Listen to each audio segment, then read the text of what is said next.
بسم اللہ الرحمن الرحیم وإلہکم الہ واحد لا الہ الا هو الرحمن الرحیم صدق اللہ العظیم وصدق رسولہ النبی الکریم۔ درود پاک پڑھیے۔ صلاۃ و سلام علیک یا رسول اللہ وعلى آلك واصحابك يا سيدي يا حبيب الله، الصلاة والسلام عليك يا سيدي يا نبي الله وعلى آلك واصحابك يا سيدي يا خاتم النبيين۔ تمام تعریفیں، حمد اور ثنا اللہ تبارک و تعالی کے لیے، درود و سلام نبی اکرم نور مجسم شفیع معظم احمد مجتبی جناب حضرت محمد مصطفیٰ صلی اللہ تعالی علیہ وسلم کی ذات والا صفات کے لیے حمد و صلات کے بعد درس قرآن و حدیث کے عنوان سے اس بزم نور کا انعقاد ہے۔ آپ کو انتظار کرنا پڑا، ہم کچھ رستہ بھول گئے تھے، یوں سمجھ لیں کہ آپ انتظار کرتے رہے اور ہم مجاہدہ کرتے رہے، مجاہدہ کر کے آپ تک پہنچے۔ اللہ آپ کو بہترین صلہ عطا فرمائے۔ قرآن مجید میں اللہ کریم نے ارشاد فرمایا ہے کہ وَإِلَٰهُكُمْ إِلَٰهٌ وَاحِدٌ، فرمایا تمہارا معبود ایک ہی معبود ہے، لا الہ الا، اس کے سوا کوئی عبادت کے لائق نہیں ہے۔ والرحمن الرحیم، بڑا مہربان ہے، نہایت رحم کرنے والا۔ اللہ وحدہ لا شریک ہے، اللہ کی ذات میں، اللہ کی صفات میں کوئی اس کا شریک نہیں ہے۔ وہی وحدت الوجود، وہی واجب الوجود ہے، اسی کا وجود ضروری ہے۔ ایک ہوتا ہے شرک اکبر، اللہ کی ذات و صفات میں کسی کو شریک ٹھہرانا، اور ایک ہوتا ہے شریک اصغر، ریاکاری کرنا، دکھلاوا کرنا۔ دونوں ہی بڑے سخت ناپسندیدہ ہیں۔ اگرچہ شرک اصغر معاف کر دیا جائے گا، اس کی اصلاح ممکن ہے۔ ہمارے ہاں الحمدللہ امت مسلمہ میں شرک اکبر تو نہیں ہوتا، لیکن شرک اصغر کی بیماری بہت زیادہ ہے۔ دکھلاوا کرنا، ریاکاری کرنا، تصنع کرنا، بناوٹ کرنا، اپنے اعمال کو پیش کرنا، یہ ایک بڑا خوفناک منظر ہے۔ آپ غور فرمائیں کہ جس آدمی کے گھر میں 20 لاکھ روپیہ کیش پڑا ہو، وہ کبھی آ کے نہیں بتاتا کہ گھر میں پیسے پڑے ہوئے، کہ بتاتا ہے؟ اور جس کے گھر میں 10 تولے سونا پڑا ہوا ہو، وہ کبھی آ کے نہیں بتاتا کہ گھر میں پڑا ہے، لیکن جو سویرے تہجد کے وقت اٹھ جائے، وہ سارے محلے کو بتاتا ہے کہ میں اٹھ گیا تھا اور میں نے پڑھی ہے۔ 20 لاکھ روپیہ جو کیش گھر میں پڑا ہے وہ نہیں بتایا، لیکن جو 10,000 روپیہ مسجد میں دے دیا وہ سارے علاقے کو بتایا، حالانکہ وہ بڑی قیمتی نیکی تھی، وہ چھپانے والی تھی، لیکن اس کا اظہار کرنا، اس کو بتلانا۔ حضرت عمر فاروق رضی اللہ تعالیٰ عنہ فرماتے ہیں کہ میں اللہ کے پیارے محبوب صلی اللہ علیہ وسلم کی قبر اطہر کی زیارت کے لیے حاضر ہوا تو حضور کے مزار کے پاس بیٹھ کر حضرت معاذ ابن جبل رضی اللہ تعالیٰ عنہ رو رہے تھے۔ میں نے انہیں دیکھ کے کہا کہ کیوں رو رہے ہو؟ کہنے لگے نبی پاک علیہ السلام کی 2 حدیثیں ہیں جن کی وجہ سے میں بڑا پریشان رہتا ہوں، میں سوچتا ہوں کہیں میں زاد میں نہ آ جاؤں۔ ابن ماجہ میں حدیث موجود ہے۔ حضرت سیدنا عمر فاروق رضی اللہ تعالیٰ عنہ فرماتے ہیں کہ میں نے ان سے پوچھا کہ وہ 2 باتیں کون سی ہیں؟ تو فرمانے لگے ایک تو نبی پاک صلی اللہ علیہ وسلم نے یہ فرمایا تھا کہ اللہ فرماتا ہے جس نے میرے ولی سے دشمنی کی، میرا اس کے خلاف اعلان جنگ ہے۔ تو حضرت معاذ ابن جبل کے رونے کی وجہ محدثین اور شارحین نے یہ بیان کی کہ وہ رو اس لیے رہے تھے کہ کیا پتہ چلے گا کہ اللہ کے بندوں میں سے ولی کون ہے، تو کہیں بھول کر بھی کسی کی بے ادبی نہ کر بیٹھوں، اس لیے وہ رویا کرتے تھے، ڈرا۔ یہاں تو لوگوں کو پتہ ہوتا ہے نا یہ ولی ہے اللہ کا، پتہ ہے نا لوگوں کو کہ داتا صاحب اللہ کے ولی ہیں، خواجہ معین الدین اجمیری اللہ کے، حضرت بایزید بستامی اللہ کے ولی ہیں، حضرت جنید بغدادی اللہ کے، لیکن پھر بھی لوگ بے ادبی کرتے ہیں. پتہ ہے. چونکہ حضرت معاذ ابن جبل فرماتے مجھے پتہ نہیں اس لیے ڈر لگتا ہے. اور دوسرا حضرت معاذ، اس مسجد میں اذان ہوگی جی؟ یہاں اذان ہوتی نہیں؟ یہ جو ابھی ہونی ہے نا جی؟ جی ٹھیک. تو حضرت معاذ ابن جبل رضی اللہ تعالیٰ عنہ فرماتے ہیں دوسری یہ بات کہ نبی کریم صلی اللہ تعالیٰ علیہ وآلہ وسلم نے ارشاد فرمایا کہ تھوڑی سی ریاکاری بھی شرک ہے. تھوڑی سی، سیاستہ کی روایت درس کر رہا ہوں. یعنی یہ نہیں ہو سکتا کہ چلیں آپ تھوڑی سی کر لیں اور باقی سارے مخلص ہو جائیں، یہ نہیں فرمایا، بلکہ فرمایا تھوڑی سی ریاکاری بھی شرک ہے. تھوڑا سا بھی دکھلاوا نہ کرو، تھوڑا سا. چونکہ ذات الہی کے لیے جو کام کر رہے ہو وہ بندوں کو کیوں بتا رہے ہو؟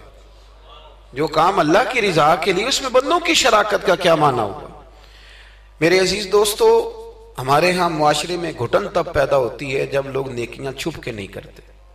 بہت سارے لوگوں کو نماز پڑھ کے بھی سکون نہیں ملتا، ذکر کر کے بھی سکون، اس لیے کہ کہیں نہ کہیں ان کے دل میں یہ بات بیٹھ جاتی ہے کہ میں نفل پڑھنے لگا ہوں، اللہ کرے کسی کی نظر پڑ جائے اور وہ دیکھ کے کہہ دے کہ میں نہ، کیا میری بات، کیا میرا رویہ. حضرت جنید بغدادی رحمت اللہ علیہ فرماتے ہیں کہ ایک شخص تھا میرے زمانے میں جس نے نیک بننے کے لیے نماز شروع کی اور بڑی پکی نمازیں پڑھتا تھا، لیکن جدھر سے گزرتا تھا لوگ کہتے تھے وہ دیکھو ریاکار جا رہا ہے. کیونکہ جس مقصد کے لیے کام کرتا تھا وہ عیاں ہو گیا. میرے پاس ایک دن آیا، کہنے لگا حضور نیک نامی کے لیے عبادت شروع کی تھی، الٹا بدنام ہو گیا ہوں. تو آپ فرماتے میں نے اسے کہا تو لوگوں کی طرف سے امید اتار کیوں نہیں دیتا کہ لوگ تیری تعریف کریں گے؟ تو ایک ہفتہ اس لیے پڑھ کے میرا اللہ دیکھ لے اور اللہ کے رسول دیکھ لے، اس لیے پڑھ لے ایک ہفتہ، پھر اس کے بعد مجھے بتانا. وہ شخص کہتا ہے ابھی پورا ہفتہ نہیں ہوا تھا کہ میرے پورے علاقے نے میری عزت کر دی شروع کر دی. اخلاص بڑا ضروری ہے. آپ یقین کریں اب تو یہ جو ہمارا مذہبی ماحول ہے نا، اس کے اندر بھی آپ کبھی اشتہار پڑھیں تو ایک صدارت ہوتی ہے، ایک سرپرستی ہوتی ہے، ایک نگرانی ہوتی ہے، ایک خصوصی تعاون ہوتا ہے، ایک مہمان خصوصی ہوتا ہے، ایک فلانے صاحب ہوتے ہیں، ایک فلانے صاحب ہوتے ہیں. تو کئی دفعہ بندہ سوچ میں پڑ جاتا ہے کہ یار حد ہو گئی ہے، اس گاؤں میں صرف 6 ہی بندے ہیں، یہی صرف قابل بندے تھے جن کے نام لکھ دیے گئے، اور پھر جس کے پاس نوٹوں کی دتھی ہوتی ہے اس کا فرنٹ سیٹ پہ اس کا نام لکھا ہوا ہوتا ہے، وہ آگے ہوتا ہے. ایسے تو نہ کریں آپ. اخلاص دیکھیں نا، جو بندہ ویڈیو میں آ گیا اس کا تو سب کو پتا چل گیا کہ محفل میں آیا ہوا تھا، تو جو ویڈیو میں نہیں آیا اس کا بندوں کو پتا چلے نہ چلے، رب رسول کو تو پتا ہے نا کہ آیا ہوا تھا. آپ کی اس محفل کا مہمان خصوصی پتا کون ہے؟ بتا دوں؟ میں نہیں، میں تو سیدھا سٹیج پہ آیا ہوں، سٹیج سے سیدھا گاڑی میں جاؤں گا. اس محفل کا مہمان خصوصی وہ ہے جس نے یہاں جھاڑو دیا مسجد میں، جس نے صفیں بچھائی ہیں، جس نے جو پیچھے بیٹھا ہے، جس نے بیچارے نے یہاں سارا دن محنت، جس نے اشتہار لگایا، وہ مہمان خصوصی جس نے محنت کی. باقی تو آئے لوگ صدارت کر کے گزر گئے. اخلاص والا عمل زندہ رہتا ہے. اور اگر آپ ناراض نہ ہوں تو میں تو ریاکاری کا سادہ ترجمہ کیا کرتا ہوں، اگر آپ کہیں تو کر دوں. یہ تسی بولے نہیں، 2-4 تے بندے بولے رہن دینے ہیں، کوئی اور گل کر لے. کر دوں ریاکاری کا سادہ ترجمہ؟ میں ریاکار کو نہ اداکار کہتا ہوں. میں کہتا ہوں جو ریاکار ہوتا ہے یہ بنیادی طور پہ تو اداکاری لمبی چلتی کوئی نہیں، بندہ تھک جاتا ہے. اداکاری لمبی نہیں چلتی، لمبا کام اخلاص والا چلتا. وہ تھوڑا ہو وہ اخلاص والا چلتا ہے. خلوص کا معاملہ کریں بھئی، کچھ کام تو ایسے کریں جو فقط اللہ اور اس کے رسول کی رضا کے لیے، اور ان کو چھپائیں کہ کوئی بندہ دیکھ نہ لے، چھپا کے رکھیں. مخلص فی الدین، اللہ کی رضا کے لیے. حضرت سیدنا عثمان غنی رضی اللہ تعالیٰ عنہ نے نا سید عائشہ صدیقہ رضی اللہ تعالیٰ عنہا کو نے ایک ملازمہ دی تھی، خادمہ کا. اماں جی یہ آپ کے کام کاج کر دے گی سارے، یہ آپ کو بہت ساری جو چیزوں کی ضرورت ہوگی فراہم کریں گی، کپڑے دھویا کریں گی، جھاڑو دیں گی، روٹی پکا کے ایک خادمہ دی، کنیز دی۔ وہ کنیز کہتی ہے کہ میں تو گئی تھی حضرت عائشہ کی خدمت کرنے، اور وہاں منظر یہ تھا کہ جناب عائشہ میرے بھی سارے کام کر دیتی تھی۔ وہ روٹیاں پکانے کھڑی ہوتی تو 2 روٹیاں مجھے بھی پکا دیتی، وہ کپڑے دھونے کے لیے کھڑے ہوتی تو کہتی لا تیرا دوپٹہ میں بھی دھو دیتی ہوں۔ وہ میرے سارے ہی کام کر دیتی، لیکن جب کوئی دروازے پہ بھیک مانگنے آتا نا تو جناب عائشہ صدیقہ مجھے پیسے دے کے کہتی جاؤ اسے دے آ۔ تو میں عرض کرتی کہ اماں جی سارے کام آپ میرے بھی کر دیتی ہیں، اور جب باہر کچھ دینے کی باری آتی ہے تو آپ مجھے بھیجتی ہیں، تو اس میں کیا حکمت ہے؟ تو جناب عائشہ صدیقہ رضی اللہ تعالیٰ عنہ کی سوچ دیکھیں، پھر لوٹیں میرے دوست، دیکھیں ہماری اماں ہماری تربیت کیسے کرتی، دیکھیں ان کا انداز فکر کیا ہے سوچنے کا۔ جناب عائشہ صدیقہ رضی اللہ تعالیٰ عنہ فرمانے لگی جب تو باہر جا کے اس کو خیرات دے گی نا تو وہ تجھے دعا دے گی، تو وہ سمجھے گی کہ یہ مجھے دے رہی ہے، وہ دعا بھی تجھے ہی دے جائے گی۔ میں دعا بھی نہیں لینا چاہتی، میں نے جو بھی اجر لینا ہے قیامت کے دن اپنے رب کریم سے ہی لینا ہے۔ میں چاہتی ہوں کہ دعا بھی تو ہی لے لے، میں دعا والا۔ یہاں تو 36 مرتبہ شکریہ ادا کرنا پڑتا ہے، 36 مرتبہ۔ فلانا آیا اس کا بھی شکریہ، فلانا آیا اس کا بھی شکریہ، فلاں صاحب آئے ان کا بھی شکریہ، اتنے شکریہ ادا کرنے پڑتے ہیں۔ اور ہمارے تو دیہاتوں میں لوگ کہتے ہیں نیکی تے میں کراں پر یہ کڑا نہ نیکی کر دے۔ میں کہ چلو انہوں نے کہنے ہیں تساں نیکی کیتی تواڈے اشتہار چھپوا دیں، بندہ بڑا چنگا بھی میرے نال نیکی کر گئے، اس کے پوسٹر لگنے چاہیے۔ نیکی کس کے لیے کی تھی؟ بولیے سارے بولیے۔ تو اللہ کو بتانے کی ضرورت ہے۔ ہمارے ہاں تو ختموں میں بڑا برا حال ہوتا ہے، ایک لسٹ دی جاتی ہے بڑی لمبی، مجھے بھی ایک جگہ لسٹ دے دی، اس پہ لکھا تھا کہ 5000 قرآن پاک پڑھا ہے، حالانکہ مرنے والے کا اپنا بیٹا ایک سپارہ بھی نہیں پڑھتا، وہ ایک سپارہ بھی نہیں پڑھتا۔ 5000 قرآن پاک، اتنے لاکھ درود شریف۔ تو میں نے دعا شروع کی تو میں نے کہا کہ یا اللہ جو پڑھایا جانے والے کی روح کو بخش دے۔ تو بعد میں مجھے وہ کہنے لگے پیر صاحب آپ نے بتایا نہیں کیا کچھ پڑھا تھا۔ میں کہنے دسنا ساجے، کس کو بتانا تھا؟ ثواب کس نے دینا ہے؟ اس کو ضرورت ہے بتانے کی؟ معاذ اللہ، آپ کیسی بات کرتے ہیں؟ یعنی یہ ثواب بھی اب بندوں کو بتائیں گے؟ پھر جی یہ 50,000 روپیہ میں اپنے ابا جی کی طرف مسجد دینے لگا ہوں تو یہ ختم میں یہ بھی اعلان کر دیں۔ اچھا جناب، ابا جی آپ کو کیا دے گئے؟ کہنے لگا 2-4 ایکڑ زمین بھی، کاروبار بھی، پیسے بھی۔ تو میں نے کہا اس نے بھی مسجد میں اعلان کرایا تھا کہ بغیر اعلان کے دے گیا ہے؟ اتنی وہ تو بغیر اعلان کے دے گیا، تو اس میں سے 20,000 دے رہا ہے، اس کا بھی اعلان کرا رہا ہے۔ اور قاری صاحب بیچارے کئی دفعہ خطیب صاحب الجھ جاتے ہیں، اس لیے کہ جب وہ 1000 روپیہ دینے آتا ہے تو کہتا ہے صحیح کر کے دسیا دے محمد بشیر دکھن علامت بندے پہاڑ والا سمجھ لیں، صحیح کر کے بتانا، ہنسنے کے لیے نہیں رونے کے لیے بات کر رہا ہوں۔ یہ اتنا برا حال ہو جائے گا ہمارا، کس کو بتاتے پھرتے؟ اور میں نے دیکھا نوٹ کھول کر لوگ لے آتے۔ اس طرح نہ کریں، نیکیوں کو چھپائیں۔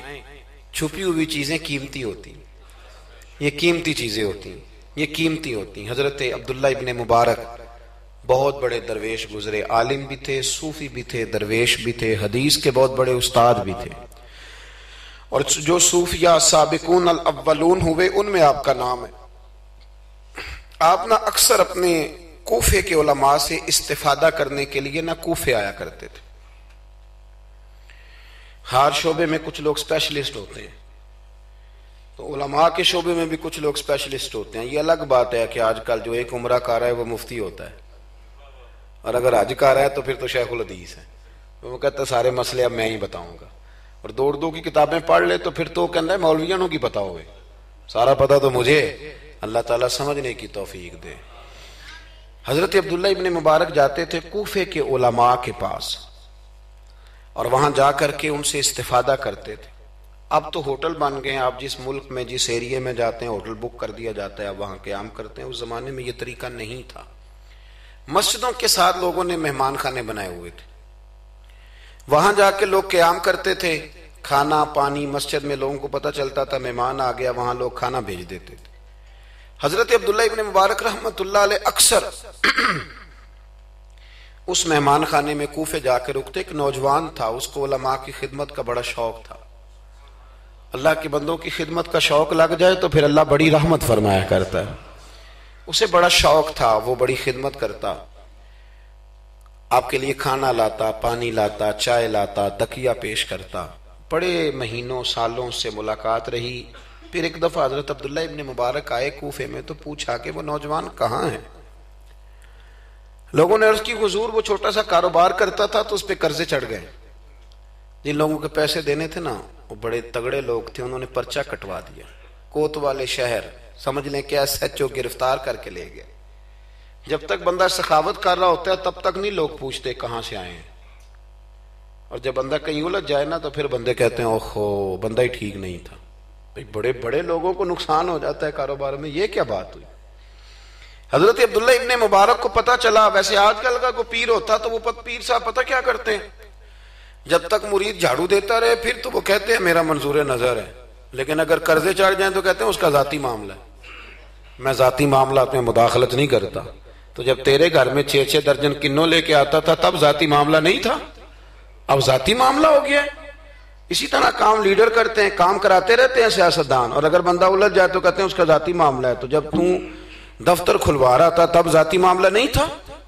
ہمارا یہ مزاج ہے کہ ہم طبعاً انسانوں سے نفع لینا چاہتے ہیں, لالچی ہوتے جا رہے ہیں.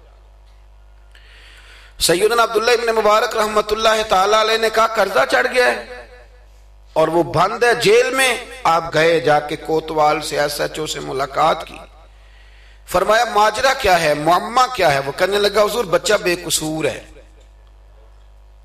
بیچارہ کام کرتا تھا تو اچانک نقصانات ہوئے تو ہوتے ہی گئے. انسان جب کامیاب ہوتا ہے تو مٹی کو بھی ہاتھ لگائے تو سونا ہو جاتی, اور جب ناکام ہوتا ہے تو ایسا پھسلتا ہے کہ پھر کسی جگہ اس کا ہاتھ نہیں پڑتا. وہ الجھ گیا حضرت جی, الجھتے الجھتے قرضے چڑھ گئے. اور حضرت صاحب جس پارٹی کے پیسے دینے ہیں وہ بڑی سخت ہے, وہ کہتی ہے کہ ہم نہیں چھوڑیں گے. حضرت عبداللہ ابن مبارک رحمت اللہ تعالی علیہ فرمانے لگے پیسے کتنے, کہنے لگا 50,000 دینار. آپ سمجھ لیں کہ 5 کروڑ روپیہ. تو حضرت عبداللہ ابن مبارک, توجہ ہے نا میری بات پہ, تھک تو نہیں گئے آپ لوگ. حضرت عبداللہ ابن مبارک رحمت اللہ علیہ فرمانے لگے اگر تو میری ایک شرط پوری کرے تو میں پیسے دے دیتا ہوں. میری طرف دیکھیں, کہانی تو نہیں نہ سنا رہا میں, آپ ذرا غور تو کریں کیا کہہ رہا ہوں. یعنی 50,000 دینار.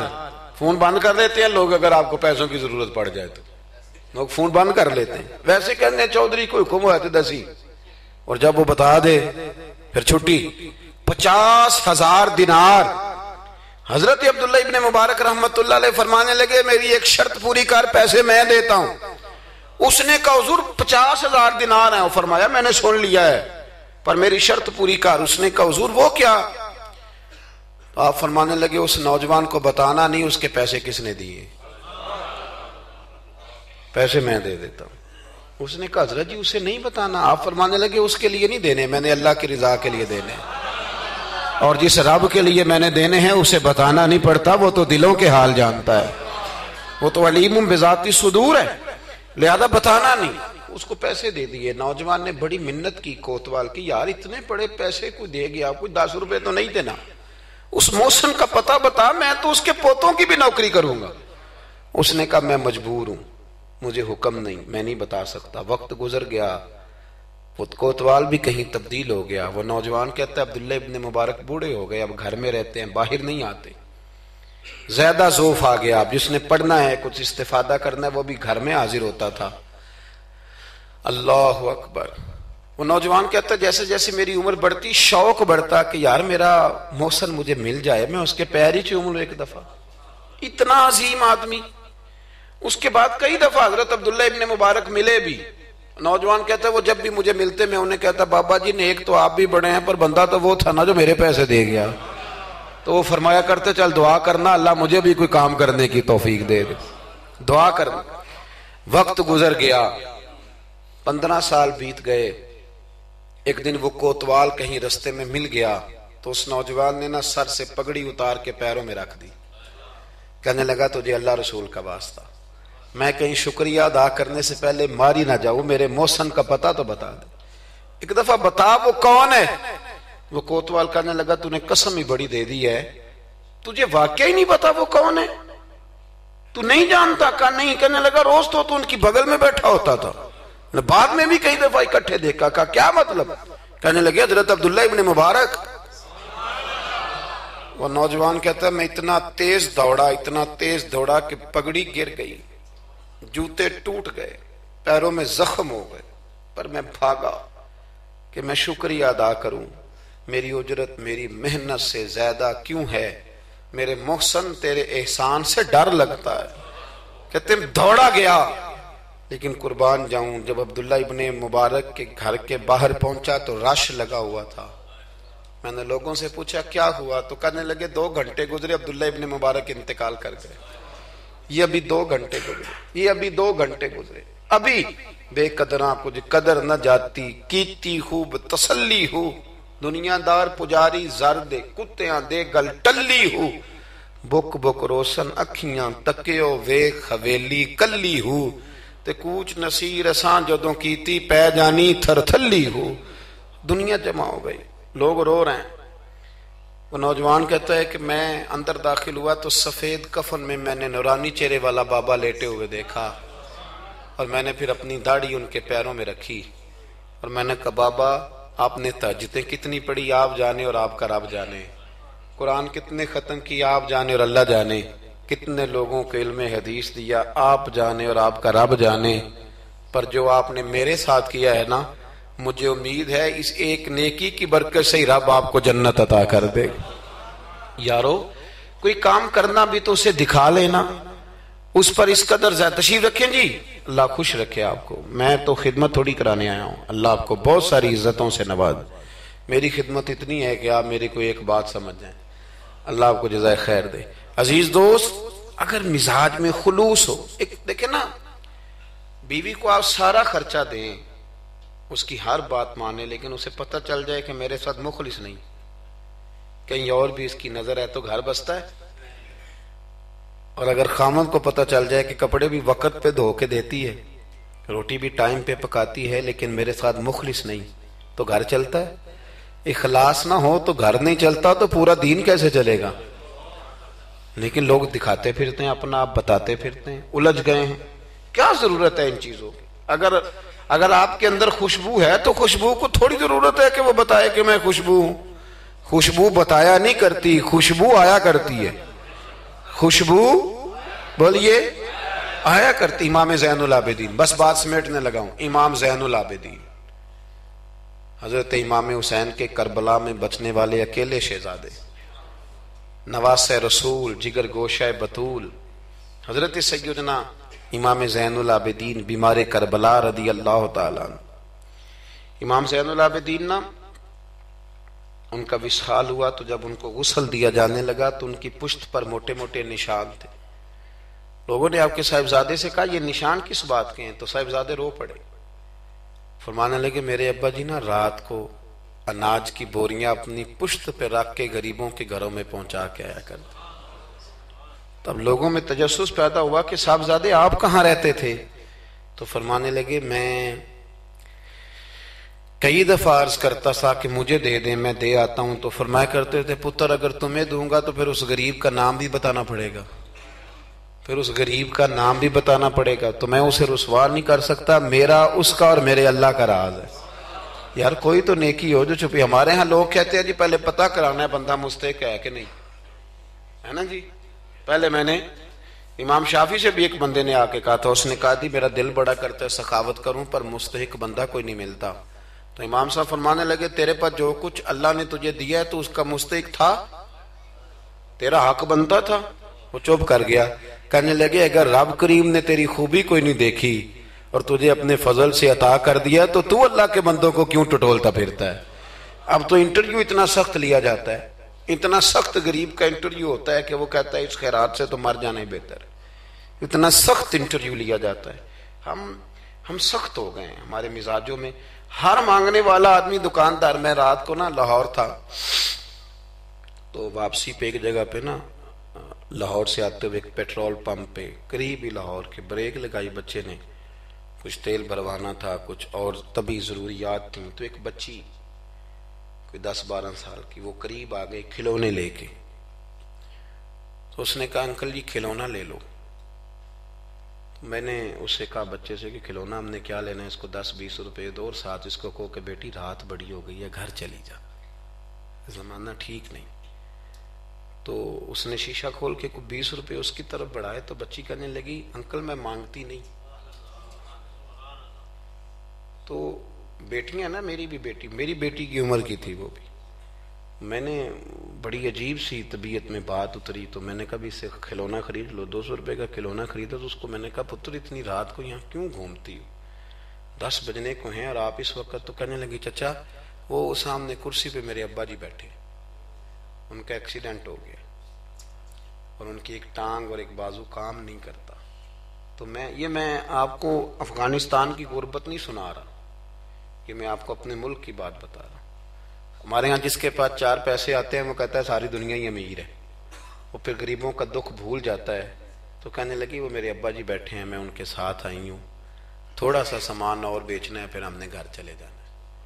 تو وہ ساری رات میری آنکھوں کے سامنے بچی گھومتی رہی، میں سوچتا رہا کہ اللہ تو مہربانی فرما، بیٹیاں تو برابر ہوتی ہیں، بیٹیاں تو برابر ہوتی ہیں۔ کہنے لگی سودا ابا ہی لے کے آتا ہے پر وہ چل نہیں سکتا۔ میں کہہ رہا تھا یار کیا کرنا ہے ان دولتوں کا جو لوگوں نے سمیٹ کے جیبوں میں رکھی ہوئی ہیں، کس کام کی؟ بشرط یہ ہے کہ ہم تو پیسے وہاں لگائیں گے جہاں میچ ہوگا نا کپ کا، اور ہمیں مہمان خصوصی بنایا جائے گا، وہاں ہم پیسہ خرچ کریں گے۔ اور ہمیں جب کبڈی میں بلایا جائے گا کہ چلو صاحب آپ مہمان خصوصی ہیں تو آپ نے اتنے پیسے دینے ہیں، تو وہاں ہم دیں گے جہاں فوٹو بازی ہوگی۔ اخلاص، خلوص، للہیت، یہ حسن ہے، اس کو اپنائیے، اللہ ہمیں سمجھنے کی توفیق عطا فرمائے۔ میں مسافر سا آدمی ہوں، ابھی ایک جگہ پہ اور بھی آگے جانا ہے، اور یہ بھی دعا کریں کہ رات کا وقت ہے کوئی رستہ آسانی سے مل جائے۔ ہم جو پروٹوکول نہ لینے والے بندے ہیں نا، انہیں رستہ بھی مشکل سے ملتا ہے۔ پروٹوکول والے ہوں نا جی، جماعتیں ہوں بڑی بڑی، ایک جماعت کا صدر اس کونے میں کھڑا ہے، ایک اگلے محلے میں کھڑا ہے، ایک اگلے میں، پھر ذرا آسان ہو جاتا ہے۔ جگہ جگہ پروٹوکول ہوتا ہے نا، بغیر پروٹوکول کے جب گاڑیاں چلتی ہیں تو پھر اندھیروں میں کھو بھی جاتی ہیں کئی دفعہ۔ اللہ تعالیٰ آپ کو بڑی عزتیں عطا کرے اور بہت ساری برکتیں دے۔ میں دعا کے بعد رخصت لوں گا، کیونکہ جب آپ ملنے کے لیے دوڑتے ہیں تو کئی دفعہ بڑی دقت ہوتی ہے کہ یار لوگ پیار کر رہے تھے کیوں نکل گئے، لیکن آگے بھی کچھ لوگ انتظار کر رہے ہیں۔ اللہ آپ کو سلامتی عطا کرے۔ اللہم صلی علی سیدنا و مولانا محمد عدد ما فی علم اللہ صلاۃ دائمۃ بدوام ملک اللہ۔ اللہ جن لوگوں نے بندوبست کیا ان کی کوشش قبول فرما، جو تشریف لائے انہیں قدم قدم پہ راحتیں عطا فرما۔ اے عرش و فرش کے مالک ہمارے گناہ معاف کر دے، ہمارے گناہ معاف کر دے، ہمارے گناہ معاف کر دے۔ بھول جاتے ہیں ہم سے درگزر فرما، ہمارے حق میں رحمت والے فیصلے فرما، امت کی خیر فرما، امت کی خیر فرما، امت کی خیر فرما۔ اے اللہ کشمیر کی بیٹیاں روتی ہیں ان کی مدد فرما، فلسطین کی مائیں تڑپتی ہیں ان کی مدد فرما، برما کے مجبور خیموں میں رہتے ہیں ان کی مدد فرما۔ عراق، شام، فلسطین سارا ٹوٹ گیا ہے، اللہ ان کی مدد فرما۔ پاکستان کو نظام مصطفیٰ صلی اللہ علیہ وسلم کا گہوارہ بنا دے، ہماری مسجدیں آباد کر دے، ہماری مسجدیں آباد کر دے، ہمارے دلوں کو روشن فرما دے۔ اے اللہ مرنے سے قبل سچی توبہ کی توفیق دینا، اے اللہ ایمانداروں جیسی موت دینا، ہمیں پردہ پوشی عطا کر دے، ہمارے گناہ بخش دے، ہمارے حال پہ رحمت کر دے، ہمارے ساتھ درگزر والا معاملہ فرما، ہماری اس بستی پر اس گاؤں پر اپنا فضل فرما۔ اللہم انا نسألک العفو والعافیۃ فی الدین والدنیا والآخرہ۔ اللہم اعز الاسلام والمسلمین فانصرنا علی القوم الکافرین۔ وصلی اللہ تعالی علی حبیبہ سیدنا و مولانا محمد۔ السلام علیکم۔